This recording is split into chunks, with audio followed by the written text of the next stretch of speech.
Good afternoon, everyone. Welcome to the third day of the PMDS Web Learning Series 2020, Inspiring Hope, Dispelling Fear, Patrocinians as Champions of Resilience. To formally start the program, may I request everyone to please stand for the invocation and please remain standing for the singing of the Philippine National Anthem and PMDS hymn.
Once again, good afternoon. We humbly request all the viewers of this web learning series to stay tuned and share this live stream to all the PMPS alumni. To deliver us her welcome remarks, we have the chairperson of the elementary department, Ms. Emilia O. Anorico.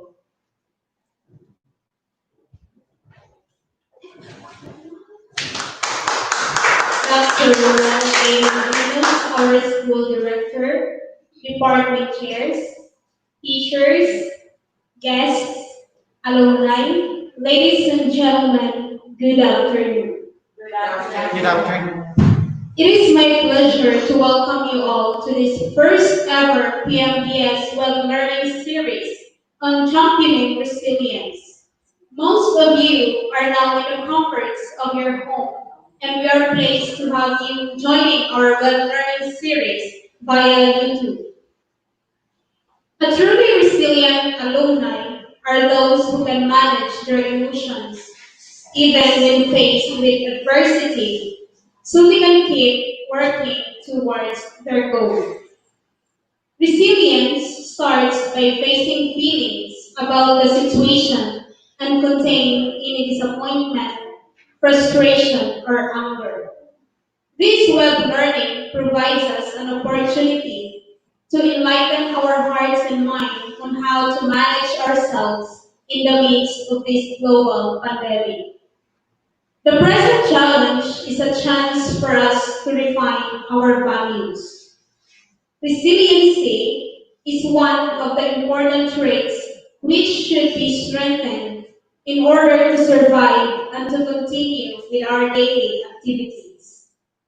The patronage of Mary Development School, the administration and staff would like to express their appreciation to all participants for joining us today. And of course, I would like to thank our school director for designing this web learning series to enlighten us all, to inspire hope and dispel fear. I wish you all a very productive and successful seminar. Thank you. Thank you, Ms. Anorico. At this point in time, let me introduce to you the keynote speaker who is going to talk about PMDS alumni as champions of resilience. Our keynote speaker for today was the president of the Supreme Pupil Government and graduated as past valedictorian in Boloan Central School in the year 2012. She was also the Vice Governor of Marian Supreme Government and graduated with high honors in St. Mary's Academy of Dalaget in 2016. She is currently the third-year student taking up Bachelor of Science in Biology, major in Zoology at Cebu Normal University. An active member of the Biological Society of Cebu Normal University, member of the Cebu Association of Biology Students, and member of the Sea and Terrestrial Environment Protectors of the Philippines. She is also a Sangguniang Kabataan Councilor of El Cardo, Boloan, Cebu. She graduated with high honors of Patronage of Merit Development School, former senior high school class president, PMDS SSG president, an active member of PMDS Dance Troupe and Patrocinian Chronicles, and the president of PMDS Alumni Association, a true-blooded Patrocinian. Ladies and gentlemen, please help me welcome Ms. Ren Carel Ardalenia.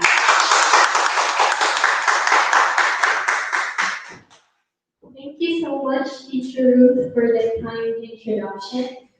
To our beloved school director, Dr. Rowan Haynes, respective department chairs, teachers, parents, to my fellow alumni, Patrocinians, and to everyone watching via live stream, ladies and gentlemen, good afternoon. Good afternoon. The outbreak of coronavirus disease 2019, or popularly known as COVID-19, has created a global health crisis that has had a deep impact on the way we perceive our world and our everyday lives. Not only the rate of contagion and patterns of transmission threatens our sense of agency, but the safety measures put in place to contain the spread of the virus also require social distancing by refraining from doing what is inherently human, which is to find solace in the company of others. However, as we look on the brighter side, as Prabhar Sahai said, problems are created to make us stronger. Hence, we should keep in mind that COVID-19 is just one of the many challenges that we will encounter in our lifetime. We all have a role to play in protecting the physical and mental health of ourselves and others, especially during these trying times. We are hardwired to want to know what is happening and to notice things that feel threatening to us. When things feel uncertain or when we don't generally feel safe, it's normal to feel stressed and frustrated. These very reactions, while there to protect us, can cause all sorts of havoc when there is a sense of uncertainty and conflicting information around us. However, it is better if we stay correctly informed and share these feelings to our friends and the people that we trust so we can let go of the burden we are carrying. Fortunately, our alumni have been responding positively amidst the COVID-19 pandemic.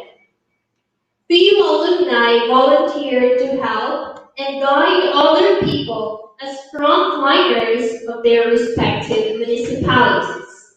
And most of the alumni are doing things that can keep them sane and informed, such as browsing the internet and the like.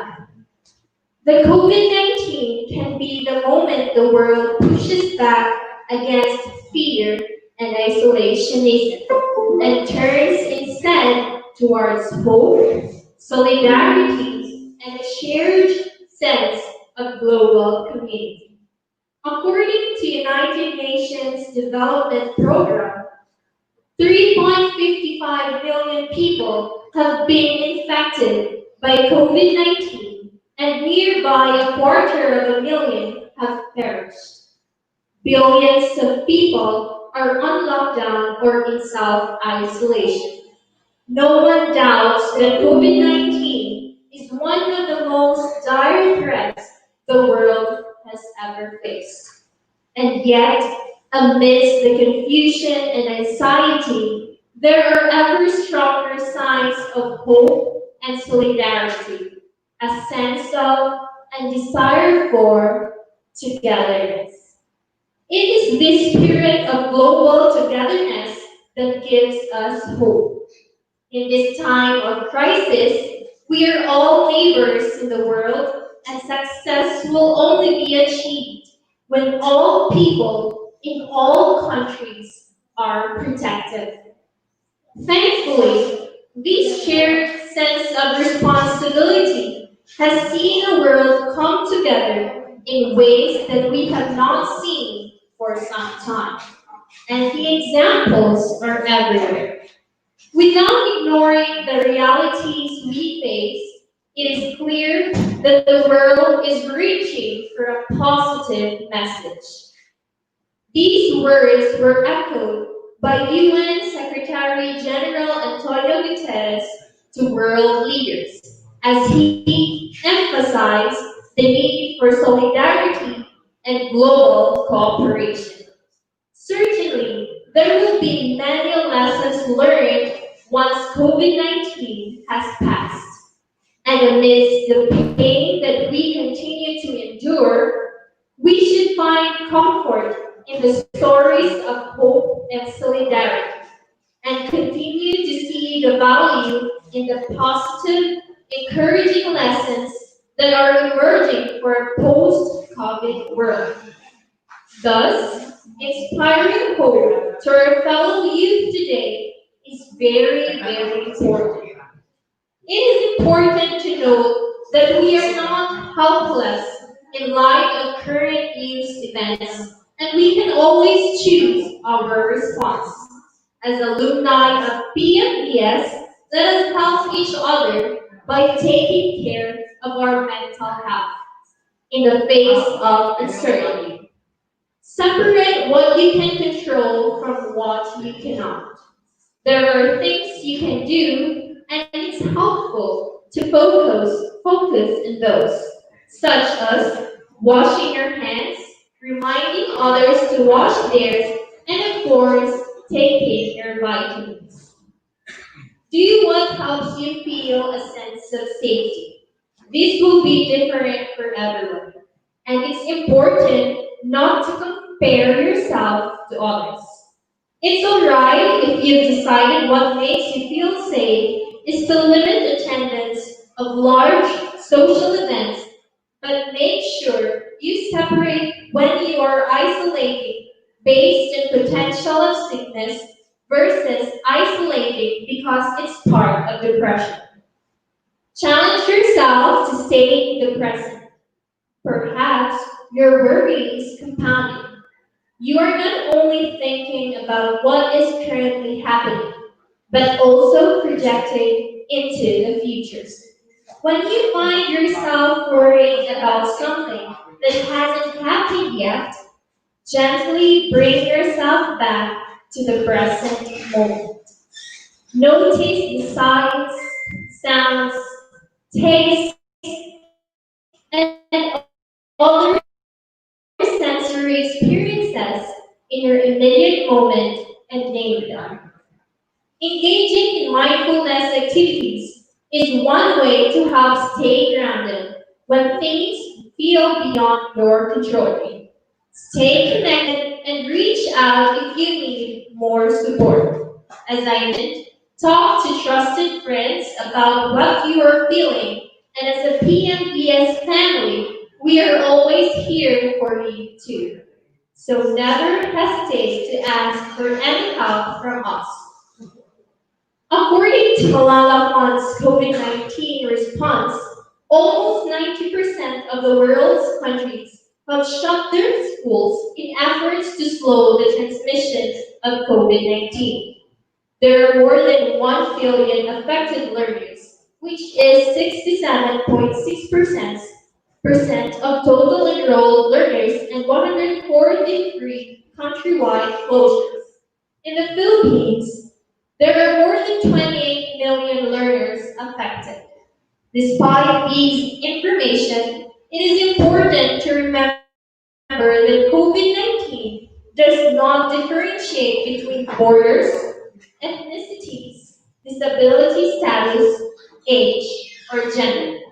Education settings should continue to be welcoming, respectful, inclusive, and supportive environments to all.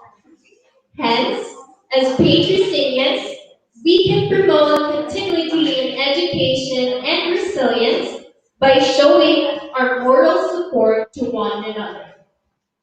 We can also encourage those who are privileged enough to continue their education using online and blended learning because with this, it will help the students avert their worries and instead they will focus on their studies.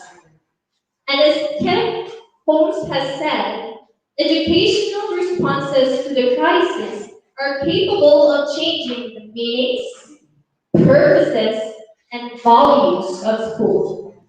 Our dear alumni, let us work hand in hand in fighting this virus, and let us always be sensitive enough to think of our safety and the safety of the people around us.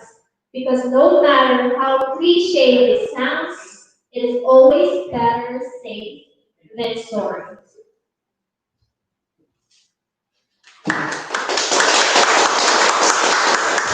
Thank you so much, Ms. Delania, for sharing with us your insights and inspiring hope, dispelling fear, PMDS alumni as champions of resilience. To introduce the Weblearning lecturer, may we call in the junior high school chairperson, Mr. Edgardo M. Cabasi Jr.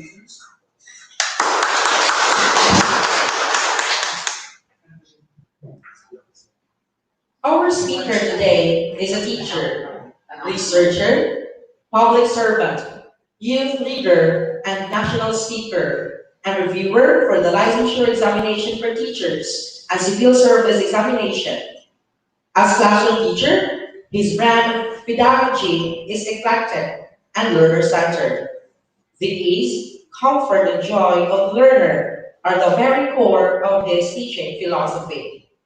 His research agenda is grounded on practicality and applicability, which appeal to the classroom teachers, small and medium entrepreneurs, civil service executives, and grassroots sectors of the society.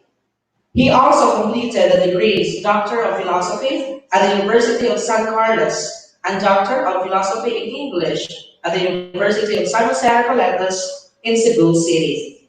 He authored books for kindergarten to grade 3, Mother Tongue Binisaya, published by Salesiana Books by Don Bosco Press Incorporated. He also authored Smart Voices, a task-based learning module in oral communication by Johnny and Hansel Trading. Outputs of his research and scientific investigations are published and used by teachers in the classroom, such as the rubrics for performance-based activities and rubrics for campus journalism activities, among others.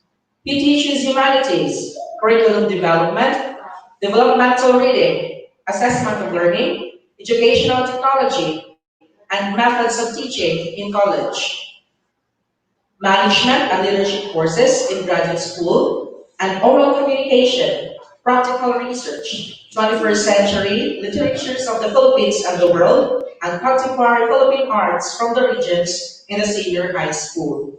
He is the lead trainer facilitator of the Philippine Pedagogical Innovation and Transformation PPIT Training and Review Center, and school president and director of the Patrocinians Marine Development School.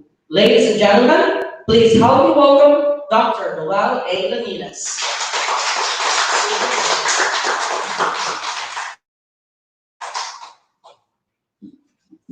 Thank you, Teacher Edgardo Cabase Jr., our department chairs, Ms. Emilia Anorico and Mr. Milvin Arias, our president of the Pmds Alumni Association, Ren Carol Dilenia, our teachers, and those who are watching us live via stream, via the YouTube of the Patronage of Mayor Development School official. Good afternoon. Many of us must have encountered a number of disasters and calamities and crises at the same time that somehow shape our attitude and strengthen our character. For most of us who have a fair share of difficulties, probably have mastered a kind of approach that minimizes the impact of these challenges in our life. We have developed a level of resilience brought about by the many difficulties and problems we heard of. The COVID-19 pandemic is just one of the many challenges in our lifetime. For the 36,000 COVID patients in the Philippines, their physical health are challenged, while the 8 million Filipinos lost their jobs during this mandatory community quarantine for the past 3 months. Reliable reads declare that this novel virus is here to stay. We are all bound to get it, especially if we do not observe the health protocols imposed by the health authorities. It is a virus like the flu virus and all other viruses out there. Eventually, we will get it. Unfortunately, not everyone will survive due to having poor immune system and other underlying illness that they already suffer from. As they say, we cannot live in house forever. If you are sick, we must stay home. Washing our hands with soap and disinfecting with alcohol, observing physical distancing, and wearing masks in public places will now be part of our day-to-day routines. No matter how religious we are in observing these protocols, the virus will still be here tomorrow and years from now. Therefore, we have to live with it. What really is in us is fear. Our anxiety levels, we will not face this hard truth. Depression and anxiety will go up further, and we will not only face 1 or 2 crises, we will be facing more. According to Cindy Min and Isabel Howe, mental health crisis is looming in the horizon.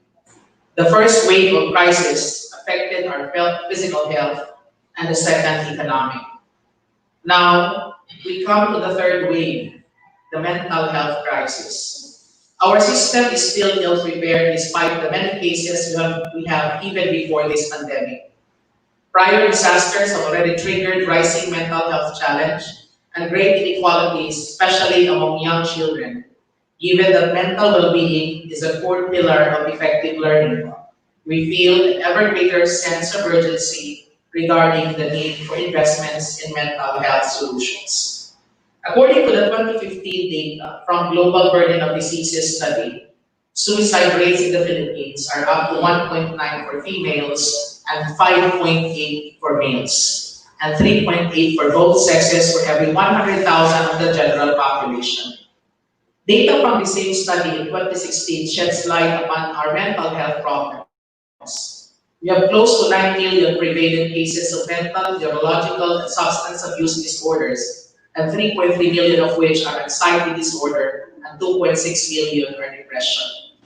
Of the 1,879 suicide deaths in the Philippines, 28.79% are between 15 to 24 years old. Among males, followed by 35 to 54 years old at 28.36%. Among the females, 570 suicide deaths were recorded, with 38.8% were between the ages 15 to 24, followed by 35 to 22 years old or 21 years old at 25.79%. This World Health Organization report in 2011 provided us a scenario that males are more prone to mental health problems compared to females. In both sexes, younger populations suffer more anxiety and depression that led to suicide deaths. Depression is a common illness worldwide, with more than 264 million people affected. Depression is different from the usual mood fluctuations and short-lived emotional responses to the challenges in everyday life. Especially with long-lasting and with moderate and severe intensity, depression may become a serious health condition. It can cause the affected person to suffer greatly and function poorly at work, at school, and in the family. At its worst, depression can lead to suicide.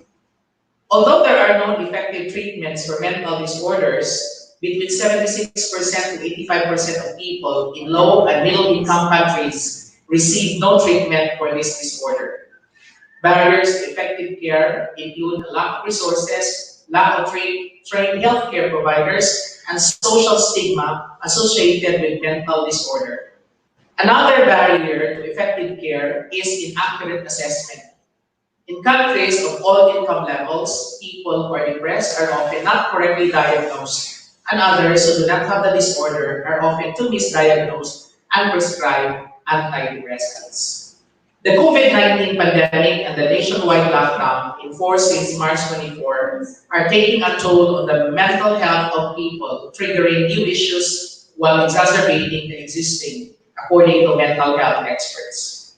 For example, during the 74 days of lockdown, 1,227 people, or 17 people a day, across Nepal have ended their own lives compared to 5,785, or 16 a day, in all of last year. Doctors say the lockdown has brought changes to the lives of people as they live in fear of contracting COVID-19. People are interacting with each other far less than usual. Many have lost their jobs and are struggling to pay their loans. An overall increase in economic burden is leading to rising anxiety, stress, and depression. According to Dr. Gautam, the Executive Director of Transcultural Psychosocial Organization, this could be just the beginning, as a lot of people are under a lot of stress. In some cases, even minor issues have serious consequences. The other week, a 12-year-old boy in Kirtipur, Nepal attempted to kill himself following an argument with his father, was angry about him playing video games and watching television all the time. The boy was confined in a Nepal mental hospital and was in critical condition but currently recuperating. The sudden flight among our children who are locked in their homes are developing a certain amount of stress in which most parents fail to notice them. Locking down children at home pose threats to their physical and psychosocial health. Parents, therefore, should not be afraid to enroll their children in school amidst this crisis. Failure to do so is depriving them of their human rights to education on top of their mental health risks that children are prone to. The United Nations Education, Scientific and Cultural Organization, or the UNESCO, declared the need for children to continuously learn and acquire good education even in the midst of crisis. Getting education means that children are going to school and that they are learning. Education is a right for children. It is a right that also helps enjoy other rights. Second, education is a tool for empowerment, a means to promote children's rights and can provide them with the necessary skills to have the best possible life. Quality education must be available for every child without any discrimination and respecting their dignity no matter where they are, regardless of their race, gender, or disability. If they are in detention, if they are in refugee camps, or if they are in their homes during the quarantine in the midst of the COVID-19 pandemic. Therefore, continuity in education does not only uphold the rights of children, but also an effective way to address the mental crisis experienced by young people today. Our schools are in operation now, conducting enrollment and reaching out to students. We're trying to impress upon them that everything is fine and we are instilling in them the sense of normalcy. We're also inspiring to them hope and equipping them with courage, tenacity, and perseverance to face the current challenges and realities in life. Therefore, the Department of Education adopted the Basic Education Learning Continuity Plan for the school year 2020-2021 in the light of the COVID-19 public health emergency or the limited order number 12 series of 2020. This plan stands on the following principles. First, protect the health, safety, and well-being of learners, teachers, and personnel, and prevent further transmission of COVID-19. Second, ensure learning continuity through K-12 curriculum, adjustments, alignment of learning materials, deployment of multiple learning delivery modalities, provision of corresponding training for teachers and school leaders, and proper orientation of parents or guardians of learners. Third, facilitate the safe return of teaching and non-teaching personnel and learners to workplaces and schools, taking into consideration the scenarios predicted by the Department of Health and the Interagency Task Force for the Management of Emerging Infections and Infectious Diseases, or the INDF, complemented by other credible sources and balanced with its own risk assessments. The fourth is be sensitive to equity considerations and concerns and endeavor to address them the best we can. Link and bridge the BELCP to its pivot to quality into the future of education under the framework of sulong edukalidad and futures thinking and education. As for the patronage of Mary Development School, our learning continuity plan covers the following key strategies. 1. Teachers and student safety, health, and well-being. 2. Recalibrate curricular and assessment priorities. 3. Redesign the learning environment. 4. Enact flexible learning outcomes. 4. Empower families for home-based learning. And finally, lead for resilience and innovation. With the support and cooperation of our alumni, we are strengthening a community that inspires hope among the children and youth, particularly the students of Pmds. Let us not be the cause and source of fear. Instead, be the spring of hope, constant guide, and strong support to your fellow youth and Patrocinians. The core values of the patronage of Mary Development School will become truly alive in the alumni, who in your little ways you have become the hope of your communities through your love and affection shown to your siblings and friends, the respect, love, and obedience to your parents and elders, the sharing of your time and talents in community service. Your youth is never wasted. We are forever proud of you as you exemplify the value of spirituality, happiness, integrity, nationalism, excellence in everything you do and say. Your talents and creativity, noble ideas, and energy are God's gift to you. Remember always to maximize these for the greater honor and glory of your Creator.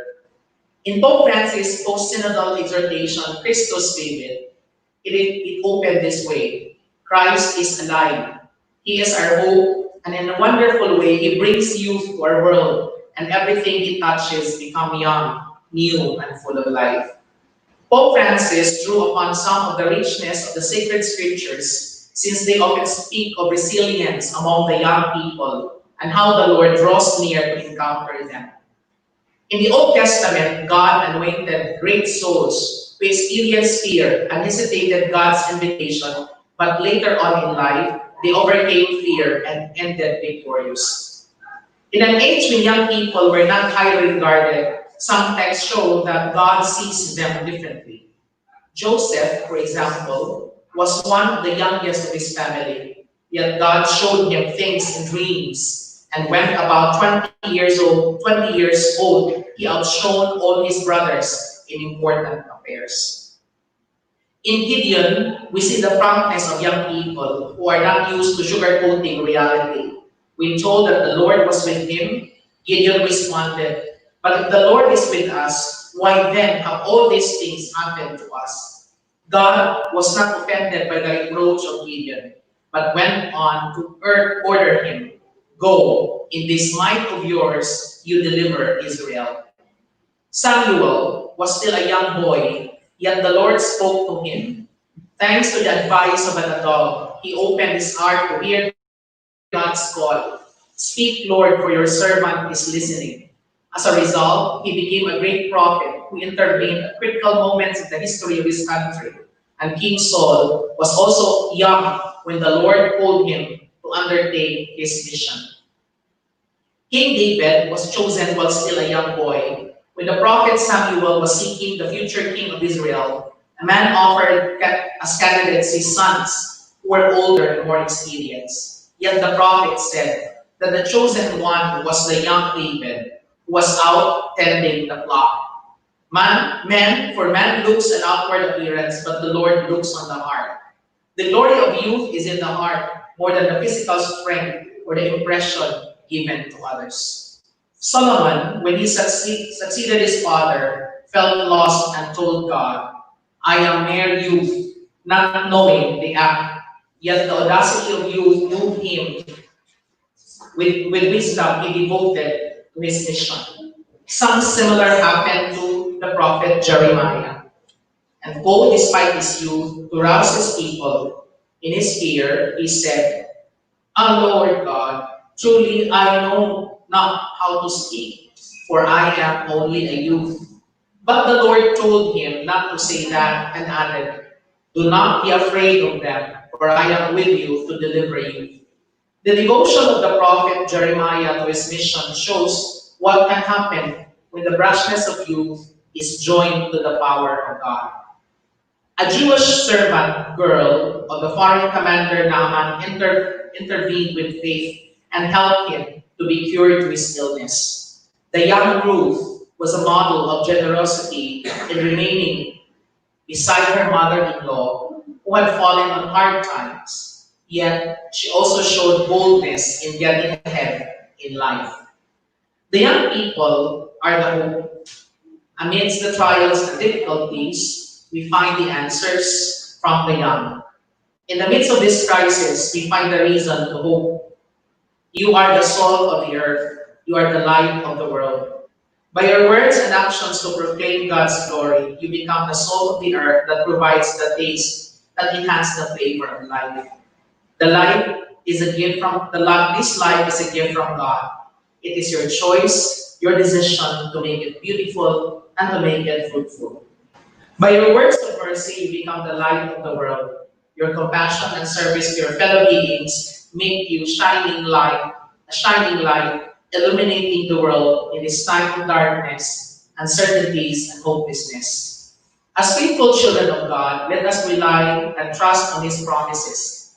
God assured us that if my people who are called by my name will humble themselves and pray and seek my face and turn from their wicked ways, then I will hear from heaven and I will forgive their sin and heal their land. That was what God said in the second book of Chronicles, chapter 7, verse 14. He knows very well our uncertainties, discomforts, and anxieties. But let us be reminded by what He said in Jeremiah chapter 29, verse 11.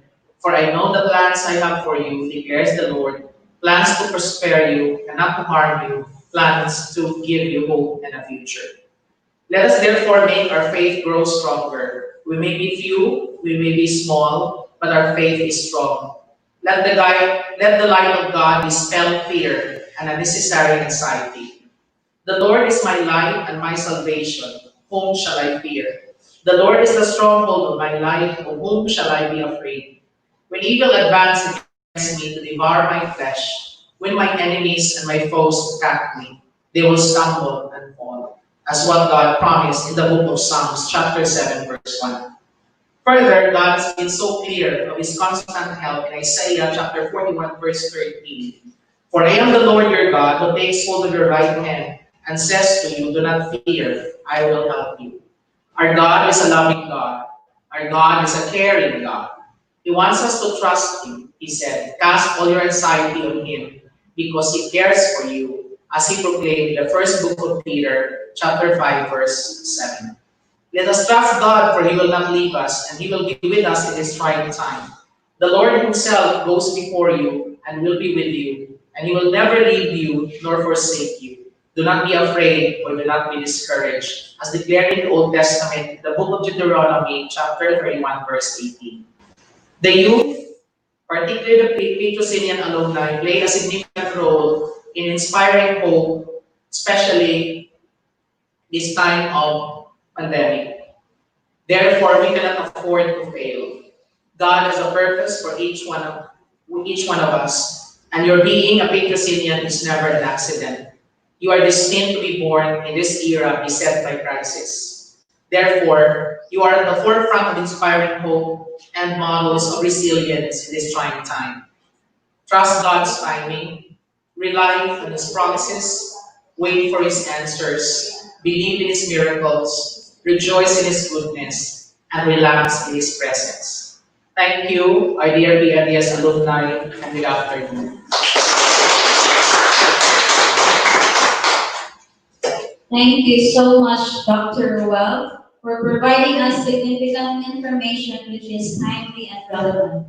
To present the certificate of appreciation to our keynote speaker, may I request the chairpersons of the three departments, Ms. Emilia Alarico, Mr. Edgardo Cabasi Jr., and Mr. Melvin Arias to come in front. This certificate of appreciation is presented to Rencorel Ardalania in recognition of her time and expertise as keynote speaker in inspiring hope, dispelling fear, Patrocinian as champions of resilience. Topic: PMDS alumni as champions of resilience. On July 1, 2020, at the St. Rita Building, patronage of Mary Development School, Boloan, Cebu. Given this first day of July 2020, patronage of Mary Development School, Poblacion, Boloan, Cebu. Signed, Roel A. Longinas, School Director.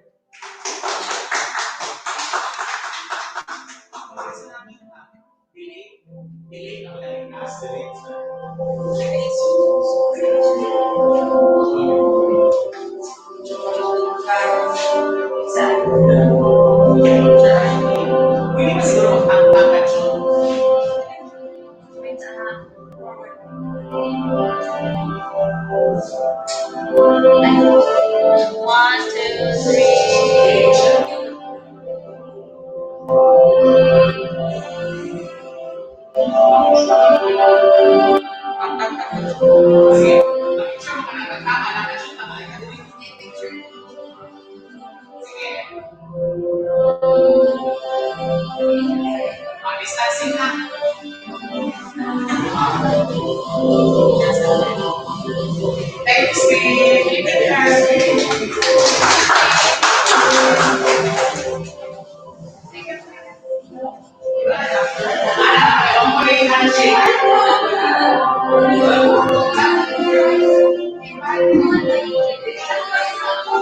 Thank you so much to our speakers of today's Weblearning series for your time and effort.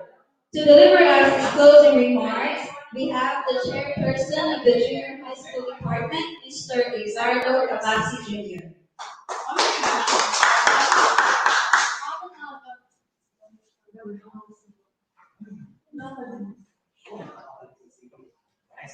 To our school director, Dr. Roel A. Longinas, to our PMDS Alumni Association President, Ms. General Ardilenia, to our department chairs, to my fellow teachers and friends, to the viewers, good afternoon.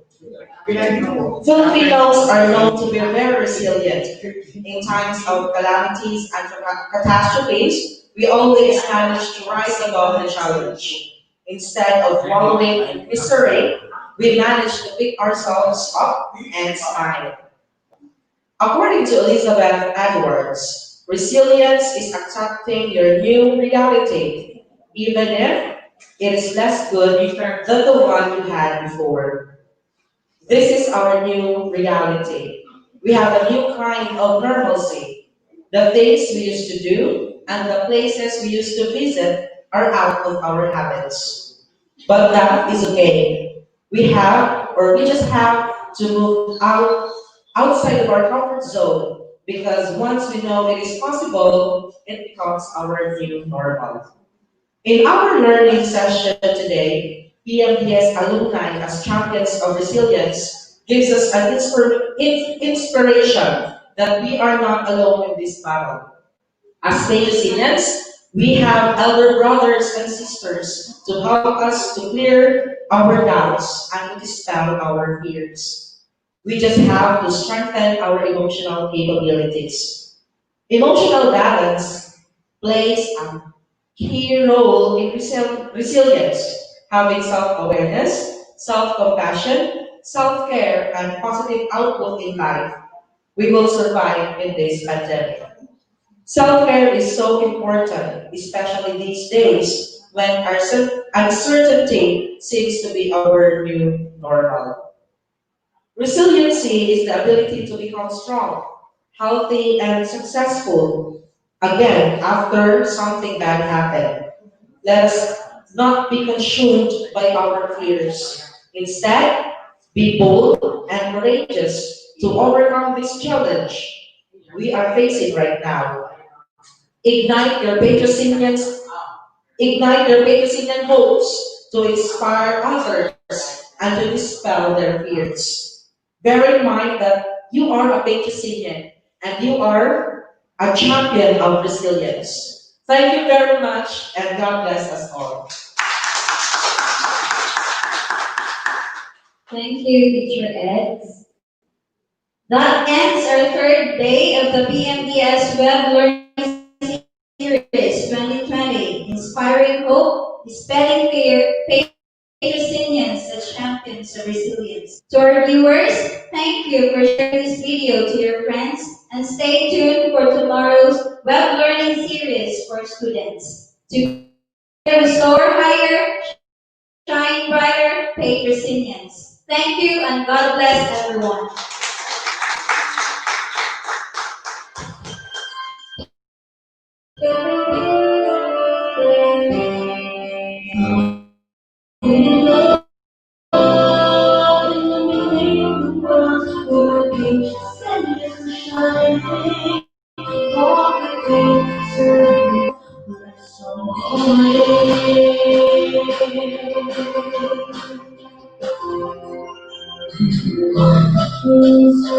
To be great, we want to report, we're ready to learn. We to be mind and grace, we can face the challenge. We will. We are illuminating the world, we are making sense shining. While we praise the serve with gladness, we are making singing.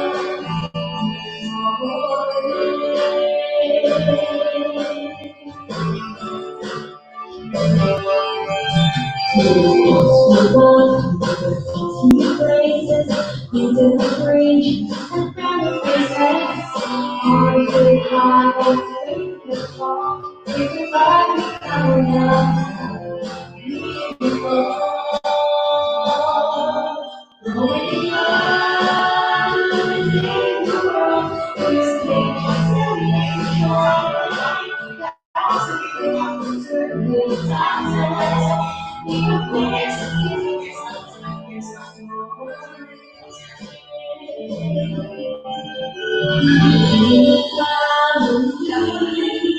have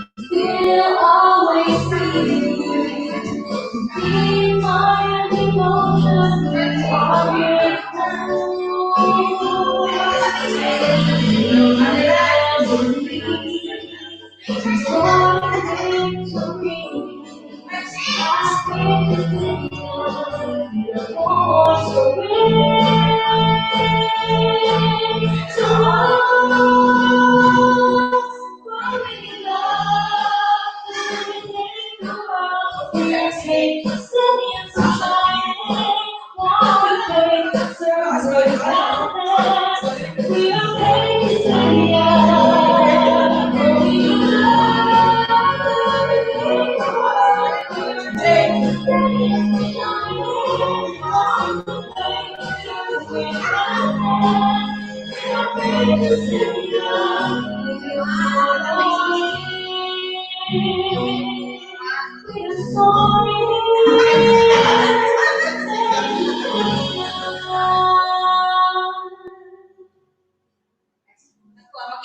Hindi tungtungan, te? Oo. Uy! Ayaw lang ipakita.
Guidelines for parents for home-based learning activities.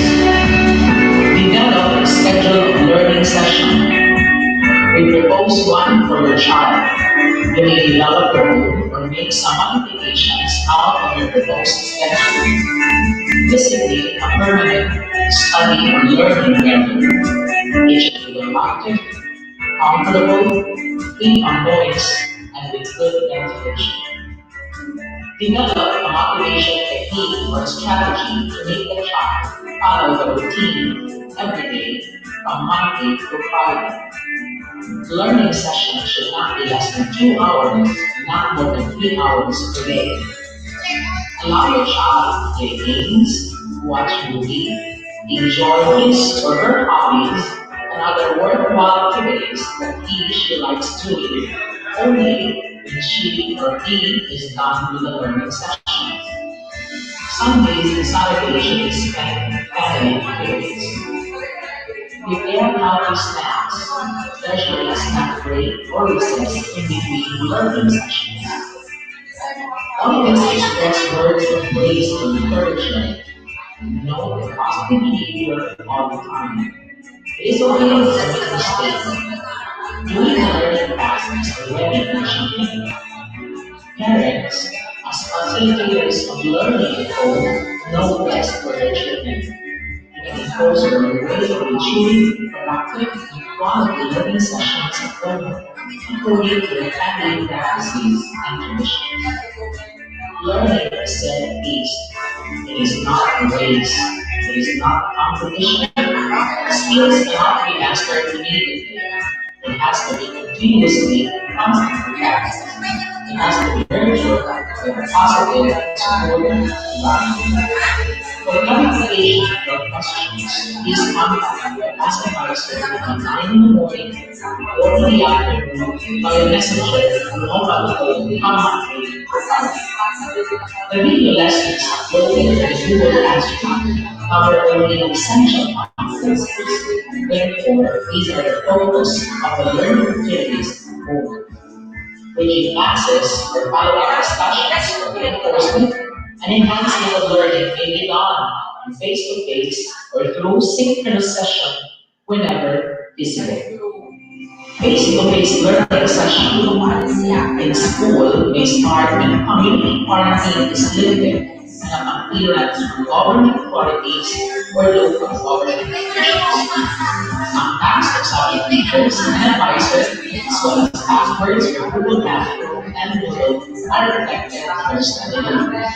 The coordinator of PMDS will generate instructional delivery and support group and be reached through the following contacts shown on screen. Thank you, and God bless everyone. Together, restore fire